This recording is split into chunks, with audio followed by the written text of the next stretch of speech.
Today's dating tip is mirroring through text game. But before we kick it off, I'm Dave, and this channel is dedicated to giving you no bullshit dating advice, novel dating advice for the modern man.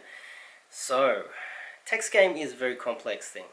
And when I go through all the tutorials online and I have a look at how all the other guys explain it, they often just give you a text thread and then they go through what they were thinking with each text and reply, and it's not really relatable to you. You can't really just take this thread back and then just reuse it with your own text thread, because it's not really relatable. You need some form of overarching philosophy in each scenario that can somehow help you with your text, no matter who you are texting.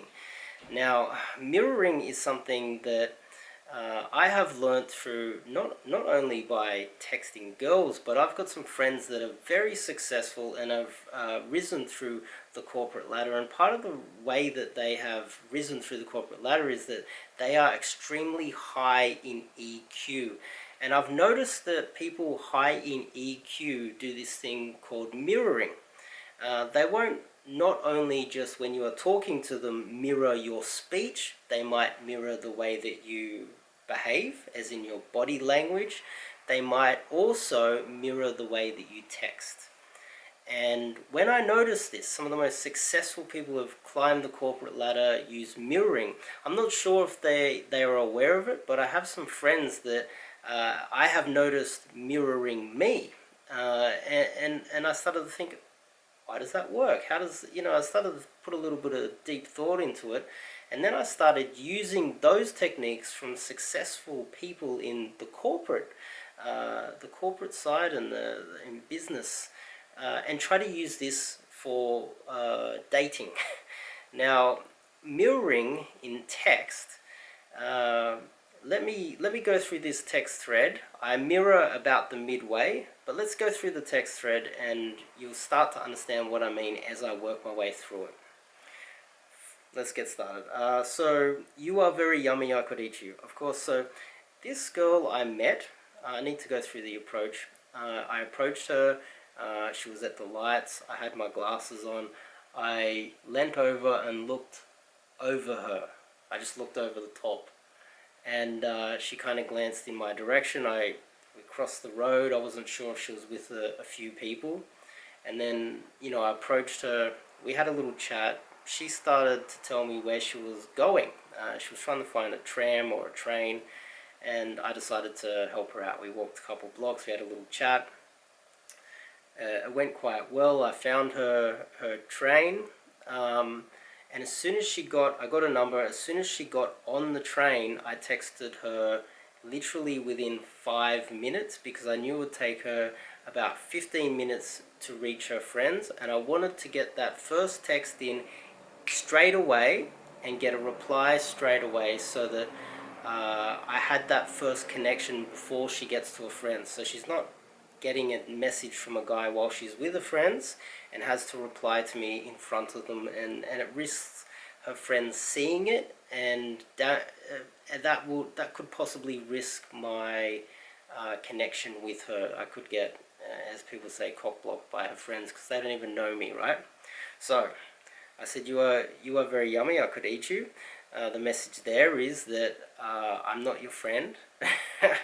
I don't want to be your friend. I'm there to date you, right? Oh my god, ha ha ha, hey, I had a problem, I was in a hurry. Today was really enjoyable. We only walked for a couple blocks. Okay, now this is it. We make a good team. Next time we meet will be enjoyable too. We make a good team. Now you can take this into your text threads.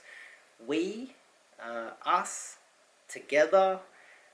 These things are we and team. We make a good team. We're allies. We're partners.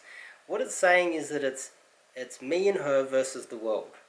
I'm already, even after the first approach, and literally not long after meeting her, already saying that we are already a team.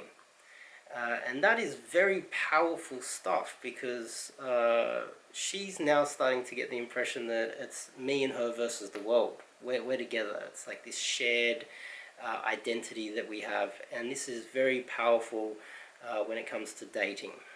Let's continue. Okay, I don't... and then, okay, thank you for helping me. Smiley face. And then I go straight in with, don't trap me as a friend or English teacher. We can be closer than that. And then she goes, okay, I don't think so, don't worry. So I've made it quite clear here that I'm not your friend. I'm not your English teacher. We're dating. And I made that very clear. And it's very important to not get trapped in the friend zone.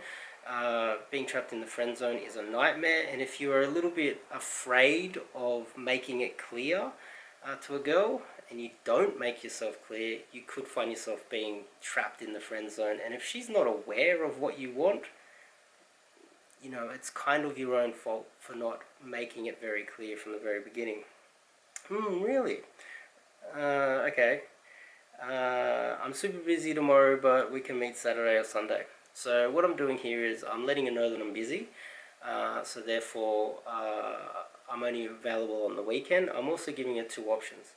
This is very valuable as well. Instead of you just saying, okay, I can meet you Saturday at 6:30 p.m. at this specific location, what I'm saying is I can meet you anytime on the weekend. The choice is yours. And so that leaves it open. Now, you notice here, we are only a few texts in, and I have noticed that she has done these squiggly lines. It's like two squiggly lines. To be honest, I have no idea what it means, but I wrote here Saturday or Sunday, squiggly line. That's mirroring. Do I know what the squiggly line means? No. But it's a way of just typing the same way that she types, so that she will feel a bit more comfortable with me in more of a subconscious type of way. I hope you guys understand where I'm coming from here. I don't really know what the squiggly line means, but this type of mirroring through text tends to work really, really well. So, really? Okay, squiggly line. I don't know what this means. I'll tell you tomorrow. I check my timetable. So she's going to make the decision for us by the looks of things. And then I go, yes, really, squiggly line. I don't know. Saturday or Sunday. And then she goes, I'm good Saturday. She's made a decision. I've given her the whole weekend to choose from. It's definitely a good strategy for you guys. Give them the option, because I don't know her schedule. I don't know if she's working or studying. I don't know where she lives. I don't know all of the logistics. And if I sat down with her and just went through hardcore what all the logistics are, it would be a very boring conversation. I just get what I can, and what I can't, I innovate through text. This is the best way to do it. I'm good Saturday, squiggly on... but we meet only 2 hours. TT. 2 T's. Are you okay? And then squiggly line, squiggly line. And then I put in, as you can see, 2 hours per week to taste you is enough for me. So I'm making it, I'm kind of sexualizing the text and the way I'm talking to her, so she's very aware where this is going. 2 hours to taste you, sexualizing the text. And then straight away I went, TT. I don't know what that means. Is it a smiley face? Is it a house? I don't know. TT, what time? Question mark, squiggly line. I'm communicating in some sort of Egyptian text, but she tends to understand it. So let's just go with mirroring her text. And she seems to be doing quite well for me so far. 1 p.m, are you okay? Squiggly line. Yes. And you see the smiley face? That smiley face is the exact same smiley face that she used a few texts earlier. There's a method to this. Everything is that there's a reason why I text what I text, and you can take this philosophy back to when you're texting anybody. The reason why I use this is because there's the squiggly line, TT. But when it comes to texting someone who is on your level when it comes to English ability, there's patterns in their text. I can read friends' texts. I don't need to see the number or the ID. I know who it is by the way the text is written and the words are written. And if you focus on this with your friends, family, work colleagues, they will tend to text in certain ways if you focus on it and have a close look. And with some people, you can actually mirror them, and subconsciously they will feel closer to you when you start to mirror them. This is very powerful, what I'm showing you guys today. And then look, do you want to meet at Central? She's making all the decisions for me. Normally, when it comes to text game, it's very difficult. I need to figure out the logistics, what time, what's her schedule.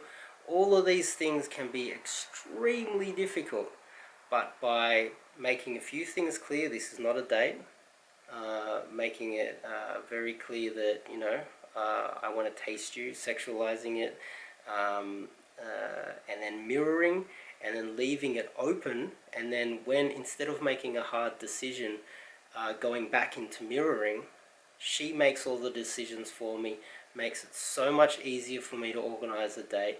And this works with almost every text thread that I have. So let's continue. Do you know a cafe in Surrey Hills? Central is perfect. I'll pick a cafe for us. I'll figure it out later on. You can see I put another squiggly line in there. Yes, squiggly line, thank you. Squiggly line. And then it was, okay, so TT, and then this is another very powerful thing that you should be using too, is you just take a screenshot of the map and then just put an arrow where you want to meet them, just in case. I think that's the basic overarching philosophy behind this tutorial. Let me turn that off. Hopefully that made sense to you guys. This is Text Game Simplified Mirroring. I need to bring out a few more videos about texting, because texting is a very complex thing, and I like to simplify things. Just make it so simple that you can grab this philosophy and you can use it in your own way with your own text threads. And I'm going to be bringing out a few more videos like this. If you like my advice, this makes sense to you, make sure you click the subscribe button. I've also got a Telegram group where you can join in right now and talk to me one-on-one. I'm also going to be, I have Skype coaching. I'll be bringing out some boot camps very soon, and some immersion courses as well for meeting ladies and improving your dating life. So, I'll see you guys in the next video. I feel it coming.